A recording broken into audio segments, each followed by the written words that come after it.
Kumusta, kabayan? Nandito pa rin tayo sa Western Australia.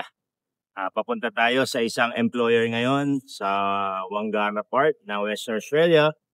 But as you can see, may nadaanan tayong napakagandang spot dito, Scarborough Beach. So ayan, habang papunta tayo sa employer, nag-park muna tayo dito. Libre yung ganito kagandang beach dito sa Australia, mga kabayan. Yung pupuntahan natin ngayon na employer, meron na siyang 4 na kabayan natin. Yung isa, si Vince is a civil engineering draft person. Sa opisina siya. So yung gumagawa ng mga layouts, ng mga plans, na yun naman ay gagawin dun sa shop, fabrication shop. Sa fabrication shop, meron na po tayong 3.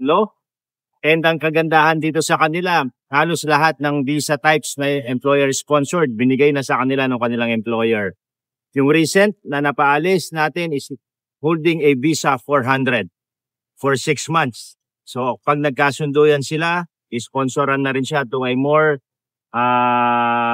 temporary pa rin, but it is leading to a more permanent visa, which is the 482 work visa. And yung dalawa naman na kasamahan niya is currently holding 482 visas na rin. Yung isa ay sheet metal trades worker, and the other one is nasa vehicle body naman, fabricator sila. So most of them working as skilled worker under dun sa mga trade ng sheet metal.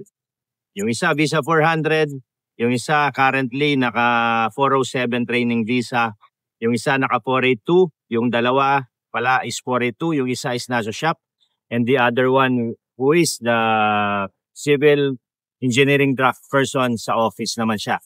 Tara kabayan, puntahan natin sila. But enjoy muna natin yung place na to. Let's go!